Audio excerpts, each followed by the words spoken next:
우리는 성경을 읽으면서 또 특별히 우리가 요한복음을 우리가 묵상하면서 여러 다양한 사람들을 대하게 됩니다. 그 다양한 사람들의 모습이 저마다 다 성격도 틀리고 때로는 처지도 환경도 다 틀린 사람들. 그래서 같은 일을 당해도 반응하는 모습이 제각각이죠. 그런데 우리가 좋은 모습은 그것을 본받아야 되겠지만, 그러나 좋지 못한 모습, 특별히 주님을 반대하고 시기하고 죽이려고 했던 바리새인 같은 그런 사람들의 모습은 우리가 절대로 본받아서는 안 될 겁니다. 반면교사 삼아야 되고, 특별히 가룟 유다 같은 사람, 오늘 본문에도 나오지만 한순간 두려운 마음으로 주님을 모른다 부인했던 베드로의 모습도 이제 등장하게 됩니다. 심리학적으로 사람이 갑자기 위기 상황에 직면하게 되면 본능적으로 반응을 보이게 돼 있죠. 그것을 심리학적 용어로 인지적 과부하 그렇게 부르기도 합니다. 내가 알고 있는 여러 가지 지식, 이런 것들이 한꺼번에 나에게 갑자기 들이닥쳤을 때 과부하가 걸린다. 어떻게 정신을 못 차리는 겁니다. 무엇을 해야 될지 모르는 그런 상황이 이제 발생하게 되고, 또 하나는 대부분 사람들이 갑자기 일을 당했을 때 그 일에 대해서 차분하게 조금 한 템포 쉬었다가 어떻게 할 것인지 좀 생각을 하고 해야 되는데 그럴 겨를이 없어요. 갑자기 화를 내고 그것을 거부하는 그러한 모습이 생깁니다. 그것을 이제 심리학적 용어로 급진성 스트레스 그렇게 얘기를 해요. 그러니까 갑자기 스트레스가 자기에게 너무 푸시가 되니까 어떻게 이것도 처리할 줄 모르는. 그러니까 일반적으로 사람들이 여러 가지 당황스러운 일을 만날 때 심리적으로 본능적으로 사람들 마음 가운데는 이제 심리학에서 많이 사용하는 요건데 방어적 기제를 사람들이 많이 이렇게 사용합니다. 일단은 아니다. 부정을 해버리고 거부를 하고 반대를 하고 이런 방어적 기제가 사람들 가운데는 다 있습니다. 아마 베드로도 주님 체포 당하시는 그 순간에 검과 몽치와 사실 무기를 들고 온 군인들 아니겠어요?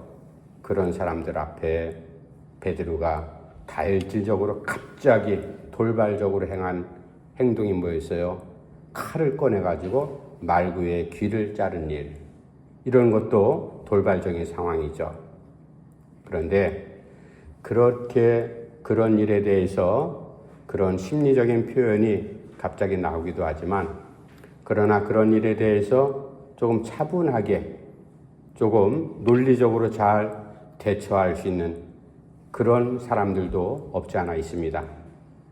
그런 것은 어떤 면에서 나오는가 하면은 예전에 이와 유사한 일을 경험했을 때 그 경험을 기억하고 떠올려서 이럴 때 내가 지난번에 이렇게 행동했지, 이번에는 그렇게 행동하면 안 되겠다. 아니면 그렇게 대처했던 게 도왔으면 그렇게 대처하면 일이 잘 풀어지겠거니. 그렇게 이제 행하는 사람들도 있고, 또 여러 가지 일들을 우리가 책이나 여러 가지 학습을 통해서 학습된 것을 그 우발적인 상황 가운데, 위기 상황 가운데서 잘 대처하고 그렇게 하는 사람들도 있어요. 그러나 어떤 사람들은 이제 이러한 상황이 닥쳤을 때 그러니까 본능적으로 회복 탄력성이라고 하는데, 그것은 오랜 동안 몸에 배워온 것, 우리가 예를 들면은 기독교인들은 기도하는 것, 어려운 일 당하면 일단 무조건 우리가 기도하지 않습니까? 이게 가장 중요한 모습인데, 기도하는 것도 제껴버리고 무조건 베드로처럼 그렇게 다혈질적으로 일을 처리해버리는 그러한 일도 있지만, 회복 탄력성이라는 그러한 심리적인 기제를 갖고 일을 잘 처리해 나가는 그러한 일인데, 이게 바로 이제 우리 신앙하고 잘 연결된 모습이죠. 그럴 때 우리가 하나님 앞에 기도하고 말씀도 우리가 묵상하고 이 상황 가운데서 아무리 지금 위기 상황이라 할지라도 급한 상황이라 할지라도 내가 어떻게 해야 될 건가 그런 모습이 나타나는 것. 이제 오늘 본문 말씀 가운데 베드로가 주님을 부인하는 것. 요한복음에는 2번 이제 주님께서 잡혀가시고 뜰 밖에 있을 때 또 넘어가서 오늘 25절에서 27절 예수님께서 지금 가야바 법정에 끌려가서 지금 취조를 당하실 그런 상황이 있죠. 그럴 때 모닥불 피우는 그곳에서 베드로가 2번, 3번 부인하는 이런 모습. 물론 다른 복음서에도 다 등장합니다만은 표현이 조금 다르긴 하죠. 그러나 주님께서 말씀하신 대로 내가 나를 부인하면 닭이 3번 울 때 이제 내가 그것 기억나게 하리라. 주님 말씀하신 대로 그러한 일이 오늘 본문 말씀 가운데 펼쳐지고 있습니다. 그런데 문제는 오늘 본문의 제목을 제가 베드로의 대답 그리고 나의 대답 그렇게 정했는데 너 베드로에게 너 그 예수하고 한패 아니야? 제자 아니야? 같은 무리 아니야? 그럴 때 베드로는 3번씩이나 부인을 하죠. 베드로는 그렇다 하더라도 우리는 이미 신앙을 갖고 성경의 내용을 알고 있는 사람으로서 내가 그 자리에 있으면은 나의 대답은 어떻게 나올까? 내 대답은 무엇일까? 우리가 이것을 한번 말씀을 통해서 우리가 묵상하고 하나님 앞에 우리의 신앙을 다시 한번 고백하는 그런 시간이 되기를 바랍니다. 이제 말씀 넘어가서 첫 번째 베드로의 대답, 나의 대답 가운데 첫 번째 17절 말씀 제가 다시 한번 읽어드릴게요. 17절 말씀 16절부터 읽습니다. 베드로는 문 밖에 서 있는지라 대제사장을 아는 그 다른 제자가 나가서 문 지키는 여자에게 말하여 베드로를 데리고 들어오니 문 지키는 여종이 베드로에게 말하되 너도 이 사람의 제자 중 하나가 아니냐 하니 그가 말하되 나는 아니라 하고. 그러니까 예수님께서 체포당하셔서 가야바 법정에 지금 끌려갔죠. 가야바는 이스라엘의 안나스의 사위로서 그 해의 대제사장 역할을 하는 사람이 바로 가야바였습니다. 그러니까 가야바 법정에 끌고 가서 그러니까 자기네들이 이미 다 짜놓고서 그렇게 재판을 진행해 나가는 거죠. 그 가야바 법정에 끌려가 있는데 주님 누가 우리 선생님을 해코지합니까? 내가 그런 녀석이 있으면 가만히 있지 않겠습니다. 라고 했던 첫 번째 행동이 말구의 귀를 잘랐던 것. 그러니까 주님께서 그런 방법은 온당한 방법이 아니다. 이렇게 만류하시죠. 이제 그런 혈기를 가지고 주님을 따랐던 이 베드로의 다혈질적인 그런 모습을 우리가 잘 알고 있습니다. 그렇다면 주님께서 잡혀가시는 그 상황, 물론 다수가 와가지고 군대도 동원되고 검과 몽치를 든 사람들이 젊은 장병들이 있기 때문에 베드로뿐만 아니라 다른 제자들도 거기에 어떻게 대항하거나 대처할 만한 그런 상황은 아니죠. 역부족 아니겠어요? 누가 봐도 꼭 괜히 잘못 대들었다가는 피해 있고 똑같이 붙잡혀갈 그런 상황이기 때문에 그 상황이 상당히 두려운 상황이었습니다. 그런 상황 가운데 베드로가 아무 말도 못하고 주님을 따라가죠. 따라갔는데 여기 오늘 말씀 보니까 다른 제자 하나는 대제사장을 아는 사람이라.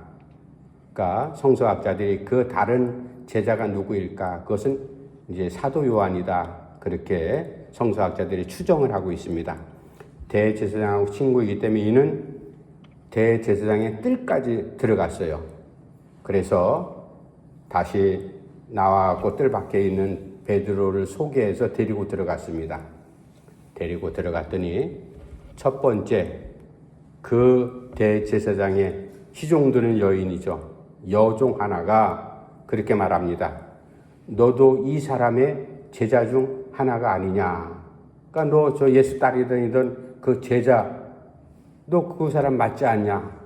그렇게 첫 번째 물을 때 베드로가 나는 아니다. 그렇게 부인을 해버리고 말죠.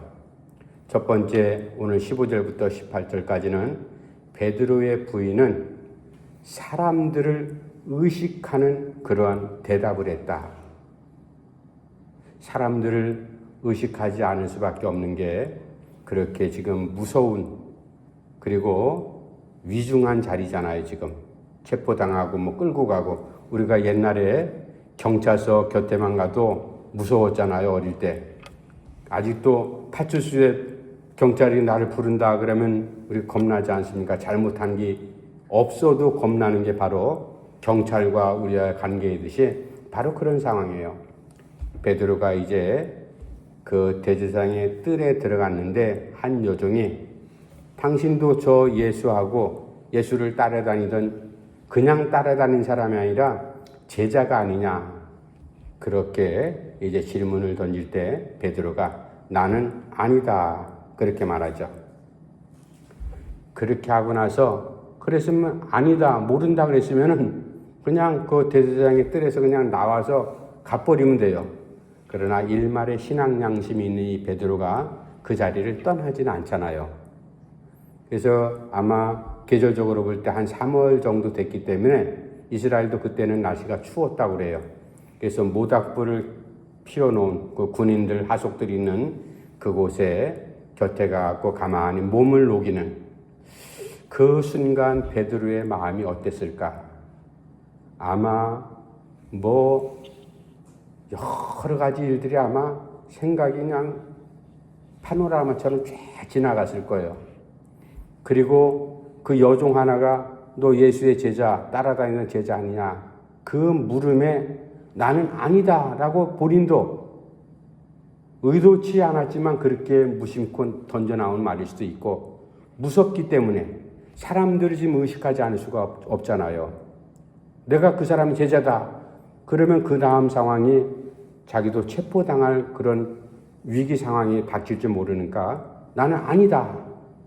어떻게 보면 뻔뻔한 것 같지만 그 상황 가운데서 인간의 가장 약한 모습이 여실히 드러나는 이 베드로의 모습을 우리가 찾아볼 수가 있습니다. 그래도 그 모닥불 곁에서 예수님이 어떻게 되는지 일말의 양심을 갖고, 다른 제자들은 아마 따라왔다라는 얘기가 없어요. 그러니까 다른 제자 요한이라는 사람은 대제사장하고 잘 아는 사람이었고, 그리고 베드로가 따라왔다. 둘밖엔 지금 이 현장에 없는 겁니다. 그래도 그 자리를 회피하거나 떠나지 않고 비겁하다 할지라도 그 자리에 그냥 있었다라는 이 사실. 우리가 이 모습을 보면서 베드로의 대답은 사람들을 의식하는 정말로 부끄러운 대답을 하지 않습니까? 우리가 주님 앞에 그런 대답하면 안 되잖아요. 주님께서 이제 가이사랴 빌립보에서 갑자기 제자들한테 사람들이 도대체 나를 누구라 하느냐, 뭐 이렇게 저렇게 얘기해도 주님께서 제자들 거꾸로 묻죠. 다른 사람들은 뭐라고 나를 생각할지라도 너희들은 나를 누구라고 생각하느냐. 그때 베드로가 기가 막힌 대답을 하잖아요. 주는 그리스도시요 살아계신 하나님의 아들이십니다. 주님께서 칭찬하지 않습니까? 그런데 베드로야, 시몬아, 이를 알게 하는 내가 인간적으로 나를 그렇게 알고 고백하는 것이 아니라 바로 하나님 아버지께서 너로 하여금 그렇게 알게 하셨다. 주는 그리스도시요 살아계신 하나님의 아들이십니다. 이 믿음이 확실했더라면 이 자리에서 가만히 있을 수 없잖아요. 우리가 스데반 집사의 그런 모습, 얼마나 멋있는 남자다운 모습이에요. 돌에 맞아도 그 공회 앞에서 둘러선 유대인들, 바리새인들 쭉 있는 그런 자리에서 예수님의 복음을 아주 기가 막히게 전하지 않습니까? 당당한 모습. 베드로에게는 지금 그런 모습이 나오지 않는다. 어쨌든 사람을 의식하는 이런 모습. 그렇다면 우리가 곰곰이 생각을 해야 됩니다. 입장을 이제 바꿔놓고 나의 대답은 내가 베드로처럼 그 어떤 여종에게 너도 그 사람이 제자가 아니냐, 너도 한통속 아니냐, 그렇게 나에게 물을 때 나는 그 사람들 앞에서 무엇라고 대답할 것인가? 우리가 이것이 상당히 중요한 문제죠. 내 대답은 어떻게 내가 입을 벌려서 나는 누구라고 그렇게 대답할 것인가? 우리가 하나님의 복음 앞에서 예수 그리스도를 믿는 믿음 앞에서 어떤 상황, 우리가 여러 가지 다양한 환경 가운데 거할 수 있잖아요. 우리의 정체를 언제든지 항상 당당하게 밝힐 수 있는 것, 이게 대단히 중요한 문제 아니겠습니까? 오늘 본문의 말씀이 바로 그거예요. 베드로는 그런 위험한 지경에 있다 할지라도 그래도 안 되죠. 비겁한 사람이죠. 그런데 문제는 나는 별다른 사람인가? 이것에 대해서 우리가 대답할 수 있어야 된다. 두 번째, 베드로의 대답은 어떤 대답이었는가? 두 번째는 두려움에 휘둘리는 대답을 베드로가 하게 됩니다. 25절, 26절 말씀, 두 번째 단락 넘어가서 25절, 26절 말씀 제가 또 한번 읽어드릴게요. 25절, 26절. 시몬 베드로가 서서 불을 쬐더니 사람들이 묻되 너도 그 제자 중 하나가 아니냐? 베드로가 부인하여 이르되 나는 아니라 하니 대제사장 하나는 베드로에게 귀를 잘린 사람의 친척이라 이르되 내가 그 사람과 함께 동산에 있는 것을 내가 보지 아니하였느냐. 요즘 말로 젊은 사람들 말로 빼박이죠. 말구의 길을 자를 때 내가 예수님 곁에서 제자로서 서 있는 건 내가 동산에서 내가 직접 목격했다. 귀 잘린 말구가 내 친척이야. 아마 여기 욕은 안 나오지만 아마 욕을 했을 거예요. 야, 이 녀석아, 너 무슨 얘기하는 거야? 너 그 자리에 우리가 예수 체포할 때 내가 칼을 꺼내가지고 내 친척 말구의 귀를 자르기까지 한 녀석이 내가 모른다고? 그렇게 지금 추궁을 하고 있는 그런 얘기잖아요. 그 위협 가운데 베드로가 사실대로 시인하면 될 텐데 시인하면 그 다음 상황을 자기가 감당이 안 되는 겁니다. 무슨 일이 벌어질지 모르거든요. 사람은 그런 위기 상황 가운데서 위축될 수밖에 없어요. 심리적으로 위축이 되면요, 사람이 이렇게 쪼그라들어가고 아무것도 할 수가 없습니다. 바로 지금 여기에 둘러선 사람들은요, 다 여종, 그리고 베드로에게 너 그 사람이 제자가 아니냐, 또 말구에 친척되는 사람, 다 누구의 집안 사람들이에요? 대제사장의 하속들 다 그 집안 같은 사람들이에요. 베드로하고 베드로를 편들어 줄 사람은 지금 가야바 법정에 가 있는 예수님, 그리고 요한하고 자기밖에는 그 자리에 없어요. 다수가 다 대제사장 집안 사람들인데 무슨 다른 소리를 어떻게 낼 수 있겠습니까? 그러니까 그 공포 가운데 질려가지고 주님을 부인하는 이러한 비겁하고 연약한 모습, 이런 모습을 우리가 곰곰이 생각을 해야 됩니다. 그런데 베드로가 위기 앞에 직면해 있을 때 두 번째 불을 찌고 있는데, 첫 번째 여종이 그렇게 물었을 때 아니다라고 했을 때는 그냥 가볍게 지나갈 수 있었지만 지금은 두 사람이 동시에 너 그 제자가 아니냐, 아니라고 할 때 무슨 얘기하는 거냐? 너 말구의 귀를 잘랐는데 그 말구가 내 친척인데 내가 그 자리에서 그 사실을 내가 직접 목도한 사람인데 거짓말하냐? 그렇게 윽박지르는 이 상황 가운데서도 여전히 베드로는 아니다라고 부인하게 되죠. 이런 모습을 우리가 살펴보면서 얼마나 베드로가 겁을 많이 먹었을까? 우리가 성경에서 죽음 앞에서도 신앙을 버리지 않고 두려워하지 않았던 그런 인물들이 있잖아요. 구약의 대표적인 사람이 누굽니까? 포로로 잡혀갔던 다니엘과 그리고 그 세 친구들. 풀무불 속에 던져져도, 사자굴 속에 던져져도 절대로 죽음을 불사하고 우리가 하나님을 모른다 하지 않는다.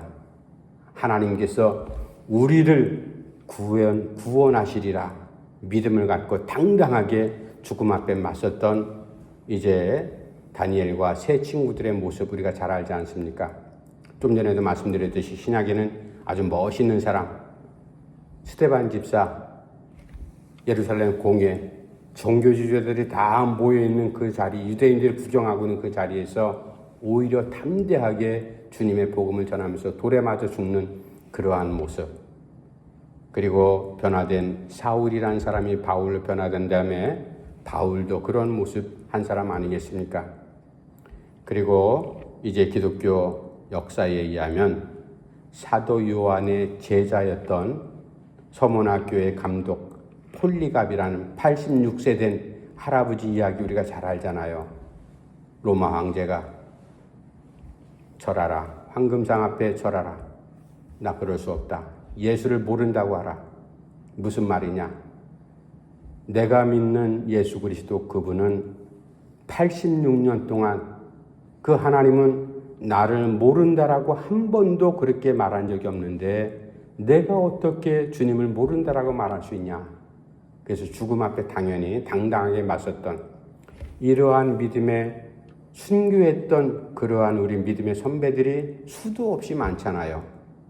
베드로는 그 공포 가운데 아마 너무나 갑자기 일어난 사건이기 때문에 아마 경황도 없었을 거예요. 아무리 경황 없어도요, 남자가 의리가 있고 지조가 있고 좀 줏대가 있으면 좀 한마디라도 좀 했으면 좋았지만 베드로는 그러지 못하는 모습을 우리가 본문 속에서 이제 찾아볼 수가 있습니다. 문제는 납니다. 우리 자신들. 죽음과 같이 이렇게 어려운 상황, 나를 위협하는 그러한 일이 너 예수 모른다고 해. 예수 안 믿는다고 해. 죽음 맞고 맞바꿀 그런 상황이 될 때 내 대답은 무엇이라고 할 건가? 우리가 그것을 오늘 말씀 가운데서 다시 한번 고백을 해야 될 겁니다. 물론 무섭죠. 두렵죠. 그러나 우리는 죽음 이후에 영생이 있고 부활이 있는 것을 믿는 사람들이기 때문에 그 불의한 죽음 앞에 우리가 믿음으로 굳건히 잘 맞설 수 있는 그런 담대한 믿음이 우리에게 필요하다. 세 번째, 베드로의 대답, 그리고 나의 대답은 무엇일까? 마지막 넘어가서 27절 말씀 한번 같이 읽읍시다. 27절 시작. 이에 베드로가 또 부인하니 곧 닭이 울더라. 불 쬐고 있는데 어떤 사람이 너 그 사람 제자 아니냐? 그리고 말고에 신척되는 사람이 무슨 얘기냐? 너 그 사람 제자 맞지 않냐? 라고 할 때 베드로가 아니다라고 부인하는 거죠. 그럴 때 닭이 닭이 곧 울더라. 물론 다른 복음서에는 그때 베드로의 눈과 주님의 눈이 마주쳤다. 그렇게 기록된 복음서도 있지 않습니까? 그러니까 베드로가 아마 신앙 양심상 얼마나 고통스러웠을까, 상당히 괴로웠을 거예요. 그리고 그 순간 닭이 울 때 번뜩 깨달아진 건 아니죠. 이미 그때부터 알고 있었어요. 그럴 때 우리가 이 부분을 가룟 유다하고 한번 비교해서 생각을 해봐야 됩니다. 가룟 유다가 주님을 배반하고 떠났죠. 그리고 대제사장한테 가고 모의하고 어느 날 시간을 정해서 예수님을 잡으러 오게 됐죠. 예수님을 잡으러 온 그 무리 가운데 누가 있었더라? 가룟 유다가 그 자리에 함께 있었잖아요. 그러니까 가룟 유다는 여러 번 회개하고 돌아설 기회가 있었지만 본인 스스로 그것을 착버리는, 베드로는 자기가 주님을 모른다라고 사람들 앞에 부인했지만 그러나 일말의 신앙 양심, 주님의 눈이 마주쳤던 아니면 닭 우는 소리가 들으면서 주님 말씀하신 깨달아지던 그때 정신이 번쩍 들고 나가서 통곡하며 울은 것이 바로 베드로의 모습 아니겠어요? 그러니까 주님께서는 그 아니다 모른다 부인하는 그 순간에 계속해서 회개하고 돌아설 기회를 주신 거죠. 베드로는 그것을 수용을 했습니다. 그러나 가룟 유다라는 사람은요, 절대로 주님 앞에 아마 그 군인들하고 하속들하고 검과 뭉치 들고 이렇게 섰을 때 주님 앞에 아마 얼굴 정면 응시했는지 안 했는지 모르겠어요. 이 가룟 유다의 모습이 그때 어떻게 있었는지, 물론 성화에는 뭐 이상한 표현으로 나오긴 합니다만은 가룟 유다가 일말의 신앙의 양심이 있었더라면 절대로 그럴 수 없죠. 거기에 올 수도 없잖아요. 그러니까 뻔뻔하게, 그러니까 뭐 정말로 얼굴에 그냥 철판 깔고 온 거 아니겠어요? 주님을 배반하는 사람, 정말로 돌아서서 다시는 여지가 없이 그렇게 떠나버린 사람들, 그런 사람들은요, 회개할 기회를 잃어버리면 어떻게 되겠습니까? 그러니까 베드로는 똑같이 주님을 부인했지만 가룟 유다는 주님을 팔은 거나 부인한 거나 모른다는 거나 다 마찬가지 아니겠어요? 그러니까 우리가 이 부분을 중요하게 생각을 해야 됩니다. 우리가 어떤 상황이 된다 할지라도 주님 앞에 서게 될 때, 또 복음으로 우리가 주님을 전할 때 여러 가지 상황적인 그러한 여건 가운데서 내가 주님을 당당하게 전할 수 있는 내 정체가 무엇인지를 밝힐 수 있는 사람인지, 아니면 주님도 모른다 하고 나도 모른다 하고 나도 예수 믿는 사람이 아니라고 스스로도 부인해버리는 그런 자리에 이르면 정말로 불행한 사람이 되죠.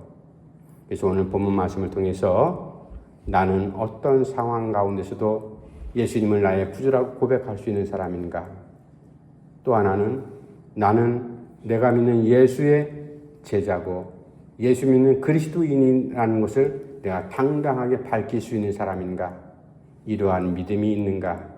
베드로의 대답이 문제가 아니라 나의 대답이 문제다. 늘 항상 우리가 경각심 가운데 내 정체를 바르게 하는 것이 상당히 중요한 문제죠. 날이 덥고 춥던, 아니면 우리가 배부르든 배고프든 어떤 상황에 거하든 늘 항상 우리의 초심을, 하나님께서 우리에게 주신 믿음이라는 이 선물을 우리가 절대로 잃어서는 안 된다. 믿음을 잃어버리면요, 하나님 잃어버리면 모든 것을 다 잃어버린 인생 되고 말지 않습니까? 그래서 우리에게 주신 이 믿음, 어떠한 상황이 이른다 할지라도 굳건하게 잘 지켜나가는 지혜로운, 정말로 하나님께서 인정하고 주님께서 칭찬해주는 백부장 같은 그러한 믿음, 아름다운 믿음이 우리에게 충만해 주시기를 간절히 바랍니다. 기도합시다. 하나님 아버지, 하나님의 은혜를 감사함을 드립니다. 우리가 하나님의 실로 여러 가지 부족한 점이 있음에도 불구하고 하나님께서 저희들을 믿음의 자리에 세워주셔서 오늘날까지 하나님의 실로 한 걸음 한 걸음 주님 손 붙잡고 걸어가게 하시니 감사함을 드립니다. 베드로가 하나님의 실로 주님을 부인했다고 많은 사람들이 손가락질하지만, 그러나 나도 그와 다를 바 없는 사람 아니겠습니까? 어떨 때는 내가 주님을 모른다라고 말하지는 않지만 주님께서 나에게 말씀하신 것을 내가 모르는 것처럼 하고서 하나님의 실로 내 고집과 내 생각대로 살았던 것, 그거나 뭐가 다를 바 있겠습니까? 늘 항상 우리의 믿음의 자리에서 우리의 신앙을 잘 지켜나갈 수 있는 하나님의 정말로 그리스도의 정병답게, 군사답게 그렇게 살아갈 수 있도록 저들에게 믿음을 더해 주시옵소서. 어떠한 자리에서라도 주님이 나의 그리스도시요 하나님의 아들이심을 우리가 담대하게 증거할 수 있는 믿음의 사람으로 그렇게 살아갈 수 있도록 우리 오금강성교회 성도들 한 사람 한 사람을 주님께서 꼭 붙잡아 주시옵소서. 주님께서 온전히 함께 하시고 이제 우리 오 집사님 가정, 특별히 내 식구 기억하시고 늘 항상 건강한 가운데 하나님 앞에 헌신하며 살아가는 모습 주님께서 꼭 기억해 주시옵소서. 이제 우리 오 집사님, 홍 집사님 일하는 일거리에 하나님의 일감이 끊어지지 않도록 늘 항상 인도하시고, 우리 우한나 집사도 건강하게 붙잡아 주시고, 또 열심히 일하는 우리 우요한 집사 늘 항상 건강하게 믿음의 자리 가운데 잘 하나님이 그렇게 살아갈 수 있도록 인도해 주시옵소서. 무엇보다도 연로하신 우리 권사님, 아버지 하나님의 실로 이제 기력이 쇠하고 많이 힘들겠지만 주님 부르시는 그 순간까지 정말로 후손들을 위해서, 교회를 위해서 기도할 때 주께서 그 노종의 기도를 아름답게 응답해 주시옵소서. 험지에 나가서 선교하는 귀한 식구들도 주님 기억해 주시옵소서. 아버지 하나님, 우리 교회에 몸담고 있는 하나님의 실로 몇 가정 되지 않지만 주님께서 함께 하셔서 우리와 연결되는 모든 믿음의 가정들에게 늘 항상 하나님 은혜가 충만하게 하시고, 저들이 기도하는 대로 주께서 예비하신 아름다운 은혜를 선물로 받을 수 있도록 역사해 주시옵소서. 이제 우리 박예솔 전사 주님께서 기억하셔서 하나님이여 기도하며 계획하는 아름다운 일들이 주 안에서 아름답게 좋은 열매 맺을 수 있도록 길을 아름답게 열어 주시옵소서. 건강도 주님 꼭 지켜 인도해 주시옵소서. 예수님의 이름으로 간절히 기도하옵나이다. 아멘. 찬송가 290장 찬송합시다.